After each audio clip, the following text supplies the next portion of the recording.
Vanessa. First off, just to start, you look beautiful today. How are you? Thanks. So do you. I'm so great. How are you? I'm also well. So, jumping right into it, can you just start by telling me a little bit about your new show, Wild Cards, and your character, Max Mitchell? Yes, wild cards. It's about an unlikely duo, a cop and a con artist who team up because Max is gonna get arrested, and they realize that she actually has, a particular skill set and a bunch of street smarts in the criminal field because she is one, and they start using her skills like to try and take down these bad guys. So that's kind of like her deal. Like, okay, well, maybe you won't go to jail and we'll lower your sentence if you help us out. And Giacomo's character, Ellis, he's not the biggest fan of that, but my character definitely forcefully starts to grow on him. And they actually end up making a really amazing team, and it's so fun. My character is so funny. She dresses up in all these disguises.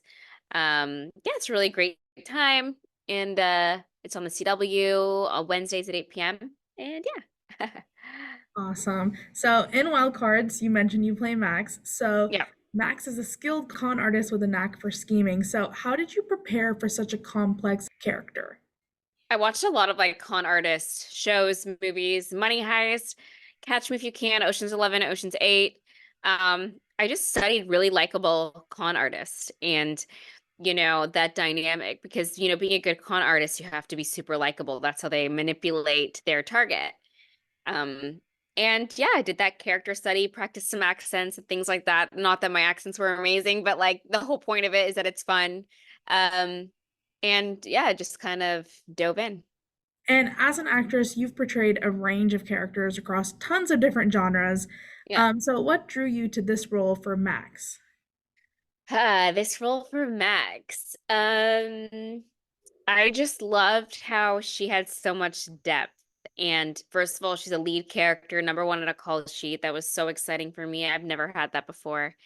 Um, and not only just like the likability factor, I feel like when you see Max, you fall in love with her, but just the fact there's also the mystery as well, like that she's able to, con so many people and just she's living in all these mansions. Like, how is she maneuvering this? And um, yeah, and I loved how she has a good heart and also coming from Riverdale with I never really got that family dynamic. I love knowing a bit more of my backstory with this character, and I finally know about my parents and Jason Priestley, who plays my father. Such a great casting choice, and yeah, we just have so much fun. That's awesome. So you spoke a little bit about your dynamic with the Cole Ellis. So the dynamic between Max and Cole seems to be kind of central to Wild Cards. So what do you think makes their partnership so unique compared to other crime-solving duos that we've seen on television in the past? What makes them so unique? I feel like it's the likability of the fun they have. A lot of crime solving duos, like maybe it's on like the darker side or a bit more of a drama. This is definitely a dramedy.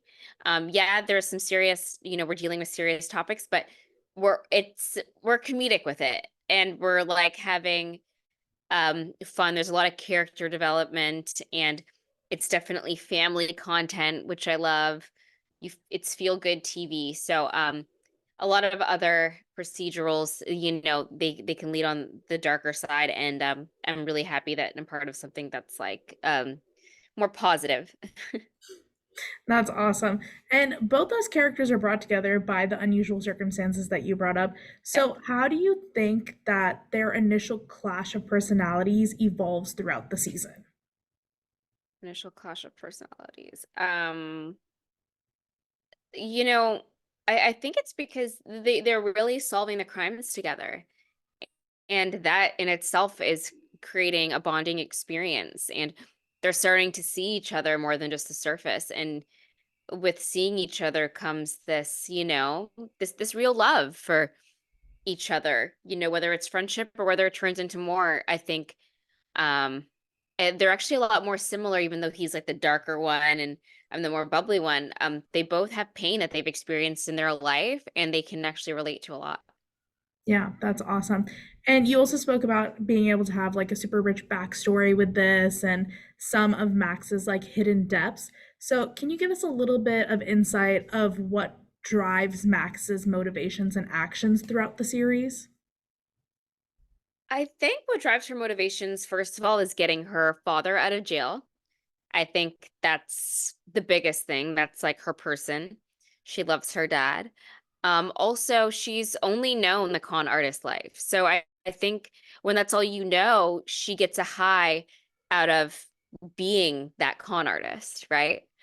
So I think when she successfully cons a mark, I think that's like a win for her. And maybe she needs someone like Ellis to make her go a bit more straight-laced, you know? Maybe it's that balance she needs to get out of the criminal side of things. Yeah, I think that's a great way to put it. And Yeah. your character, Max, relies heavily on the ability to adopt different accents and Yeah. personas as a part of her cons. So, how did you approach developing these different facets of Max's identity? Honestly, I just kind of winged it.